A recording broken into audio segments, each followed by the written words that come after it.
14 meses de tramitación solo en la Cámara de Diputadas y Diputados. Estamos hablando de la reforma al sistema de pensiones que tras 2 jornadas de debate en la sala de la Cámara, 100 intervenciones por parte de parlamentarias y parlamentarios, esta fue aprobada en general, pasa al Senado para su segundo trámite, pero algunos aspectos importantes de la reforma no pudieron ser aprobados. Vamos a hablar de este tema con la diputada Mercedes Bulnes para que nos explique también en qué quedó, ¿no?, este proyecto, esta reforma de pensiones que es tan anhelada por los chilenos. Diputada Mercedes Bulnes, ¿cómo está? Gracias por el contacto. Muchas gracias por el contacto también. Yo fui una de las que no alcanzó a intervenir, porque realmente había tal cantidad de diputados inscritos y yo me inscribí un poco tarde porque el martes estaba en la Comisión de Ética y cuando salí de la Comisión de Ética me inscribí y ya yo pensé que iba a alcanzar a intervenir. A mí lo que sobre las intervenciones, me impresionó mucho las intervenciones, sobre todo el sector de la derecha, en que hablaban de cosas en que realmente yo no las veía en el texto del proyecto, porque me di la molestia naturalmente, que es parte del trabajo, de leer las normas y se hablaba de cuestiones en que yo realmente yo no las leí. Entonces, porque cuando en mi formación profesional tengo claro que uno tiene que hablar de lo que se trata la materia, no de otras cosas. Cuando estás discutiendo un tema, habla de lo que estás discutiendo, no de otras ideas o de otros temores que tú puedas tener. Entonces, cuando se hablaba del estatismo, de que el Estado iba a echar mano de tus fondos, nada de eso estaba en el proyecto, ni era posible dentro del proyecto, que era muy prudente por lo demás.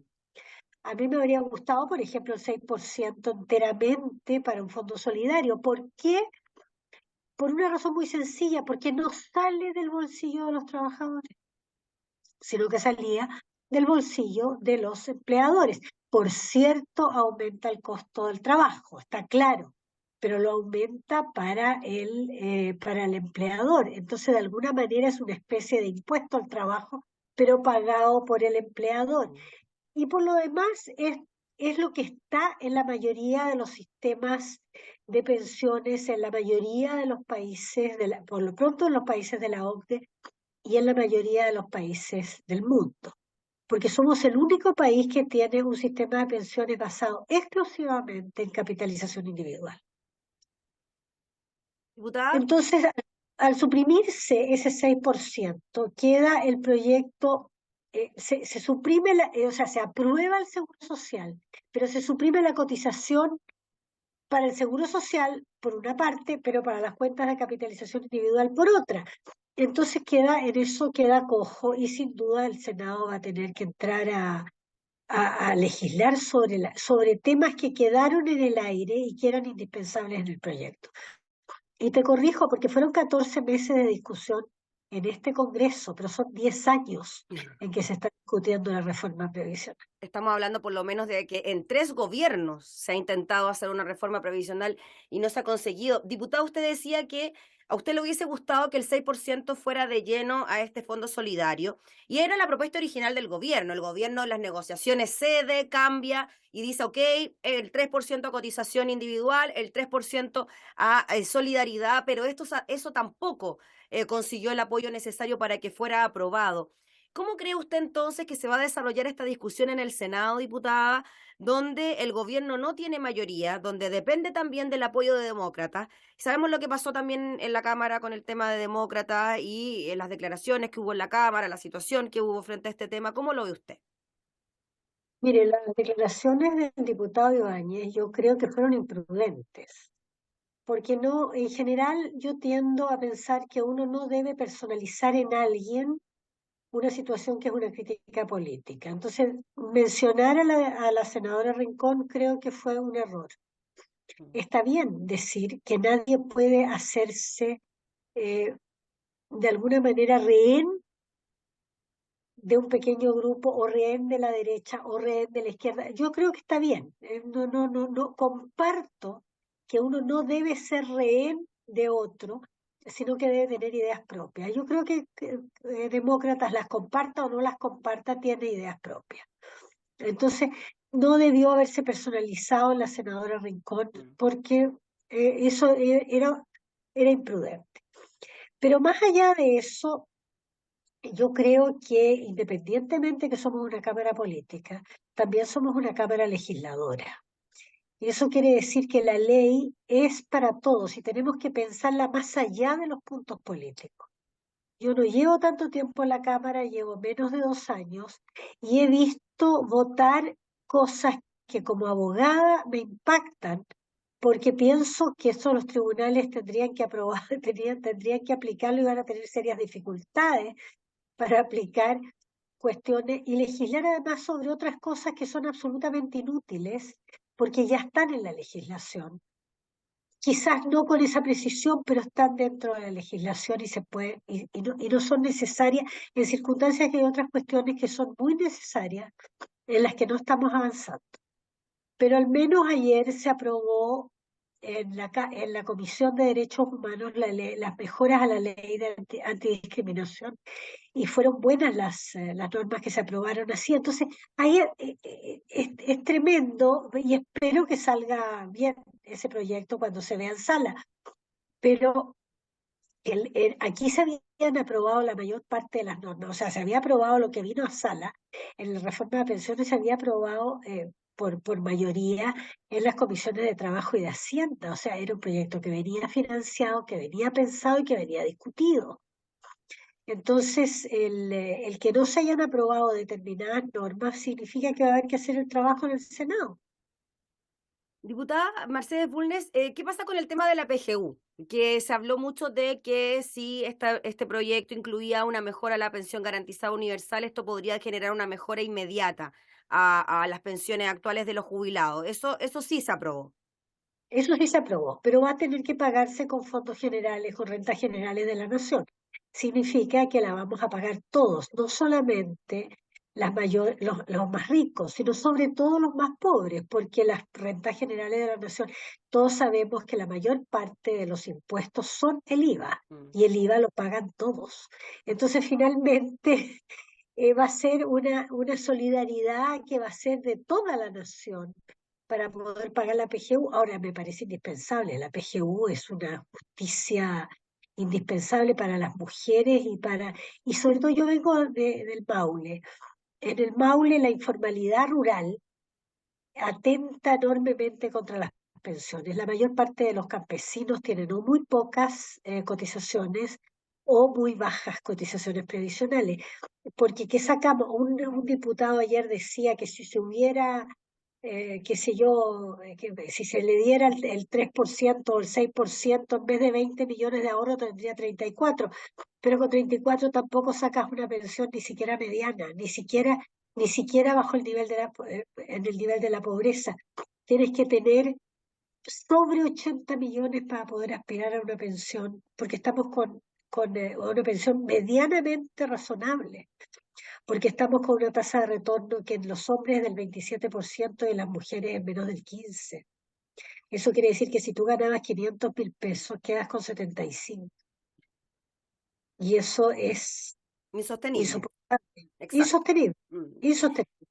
Diputada, ¿cómo ve usted lo que va a ocurrir de ahora en adelante? Costó tanto aprobar esto en general y ni siquiera se aprobó con este 6% adicional, o sea, quedó como bien en el aire lo que va a pasar con la mejora en las pensiones. ¿Cómo cree usted que se va a llevar a cabo esta discusión? Al gobierno le quedan 2 años y no tiene mayoría tampoco, entonces, ¿cómo lo ve usted? Mira, voy a usar una expresión que una vez me acuerdo en una audiencia en que estaba interrogando a un testigo, que era un médico, me dice, qué bonita era el juego de las preguntas y respuestas. Me dijo, es como un juego de espada. Sí, le dije yo, cuando es fino es con florete y cuando no es fino puede ser asable. Yo creo que va a ser una discusión asable. Entonces, bueno, pero yo creo que vamos a salir. Fíjate que a pesar de todo yo tengo confianza en la racionalidad. Yo creo que finalmente a la hora de los que hubo, en una materia tan importante como son las pensiones, va a haber que tener un acuerdo que sin duda va a ser muy difícil y confío que que la generosidad del gobierno va a permitir buscar acuerdos y por otra parte espero de la derecha una generosidad en que piensen en el país y en lo que necesitan las personas y no en hacer puntos políticos de la necesidad de las personas. Porque yo creo que eso es lo importante, porque fuimos elegidos por personas que quieren que las representemos y que veamos a sus reales intereses y sus reales necesidades. Ahora, diputada, el tema va a seguir siendo el 6% y la derecha está bien en su postura de que ellos quieren que el 6% vaya íntegro a la cotización individual. Bueno, las AFP finalmente se mantienen, se les cambia el nombre, pero sigue siendo un poco de lo mismo. Em, eh, ¿Usted cree que ahí también podría ceder la derecha, ya que el gobierno cedió en entregar este 3% a cuenta individual? Yo creo que sí, que debiera ceder, porque se ha demostrado, y en eso todos estamos de acuerdo, todos los economistas de derecha, de izquierda, de centro, que la sola capitalización individual es un mecanismo que no permite alcanzar pensiones medianamente razonables, porque parten de dos o tres supuestos que no existen en la realidad. Uno, que los fondos van a tener altas rentabilidades. Por cierto, si tenemos una rentabilidad del 30%, puede que sí, pero no la tenemos, ni la vamos a tener en el futuro. Fue un momento muy escaso, muy limitado en que hubo altas rentabilidades y tenemos claro que en ciertos periodos hemos tenido rentabilidades negativas. Entonces, no puede construirse un ahorro con una rentabilidad baja, un ahorro sostenible en el tiempo. Por otra parte, está el tema de la tasa de sobrevivencia en que cuando se pensó este sistema, que ya estaba mal pensado a mi juicio, teníamos un promedio, una expectativa de vida que era menor a 80 años y hoy día eso ha aumentado considerablemente en las mujeres y por cierto también en los hombres. Entonces no podemos, y se está calculando la renta sobre un promedio de sobrevivencia de 110 años, lo que es absurdo, pero tiene que calcularse así por los algoritmos y todos los mecanismos de cálculo económico. Eso tampoco se sostiene. Por lo tanto, sabemos que la capitalización individual no va a servir para producir mejores pensiones, ni ahora ni en el futuro. Por otro lado, tenemos el problema de los pensionados actuales. La PGU no puede ser una manera, una carga para la nación, cuando tampoco tenemos la certeza de los ingresos de la nación, cuando hay niveles de ilusión y no solamente de ilusión, sino también de evasión tributaria tan altos, cuando tenemos un sistema tributario que tampoco se ajusta a los niveles internacionales de los países con los que nos gusta compararnos, es realmente apostar sobre sobre cálculos idealistas. Y claro, si yo también puedo decir, mira, si todos los días trabajo y gano todos los días 50.000 pesos, voy a hacer tal cantidad de plata en el mes, pero resulta que ni voy a trabajar 30 días, ni todos los días voy a ganar los 50.000 pesos. Es decir, yo no puedo partir como en mi análisis de lo que podría ser lo mejor que suceda, porque bien puede ser que pase cualquier otra cosa. Entonces, tenemos que partir de la base de lo que es la realidad. Y en ese sentido, los economistas en general, de alguna manera yo creo que en eso diferimos un poco de los abogados, porque los economistas parten un poco de un análisis de sociedad que no tiene, que es ex ante. Nosotros, los abogados, analizamos ex post, o sea, qué es lo que pasó. Entonces, tenemos que ver eso y tenemos que ver cómo lo hacemos. Yo tengo gran confianza en la racionalidad de las personas, pese a que me topo todos los días con irracionalidad. Pero, pero sigo pensando que la gente tiene una voluntad que espero, y sobre todo espero que la racionalidad corrija nuestra voluntad torcida, como dicen, ¿no es cierto? Que de alguna manera, eh, frente a lo que nuestros votantes y la sociedad entera espera de nosotros, tengamos la racionalidad de sacar algo que se sostenga en el tiempo y que piense sobre todo en la gente más desposeída. Y en Y las que clases medias, que son siempre las más sacrificadas, porque siempre hay mecanismos sociales, pero las clases medias son las que cotizan poco porque sus sueldos son bajos y luego tienen todos los avatares, todas las diferencias de las rentabilidades.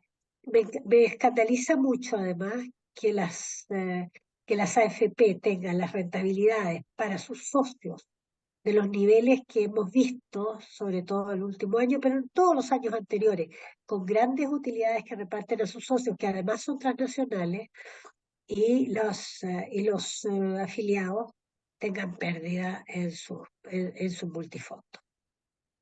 Bueno, diputada, le queremos agradecer por su tiempo para hablar de este tema. Esperemos que los meses de este mes de verano, el receso parlamentario, sirva para que hayan conversaciones, acuerdos, diálogo y que ojalá durante ya el próximo año podamos tener definido esto para la tranquilidad de todas las chilenas y chilenos. Y que el calor no nos caliente las ideas, sino que las haga, ¿no es cierto? Que se Que vayan a dar una bajar. vuelta a Valparaíso, que tomen fresquito, que baje la temperatura y ahí sentarse a conversar. Ya, diputada, le agradecemos Bueno, enormemente por su tiempo, que esté muy bien y bueno, esperemos que ya en el Senado la cosa pueda mejorar y que tengamos una buena reforma de pensiones para todas las chilenas y chilenos. muchas gracias, que esté muy bien. Gracias, diputada. Y que se le pase el calor. Eso, gracias, diputada, que esté muy bien. Conversábamos con Salud. la diputada Mercedes Bulnes sobre la aprobación en general en la Cámara de Diputadas y Diputados de la reforma de pensiones.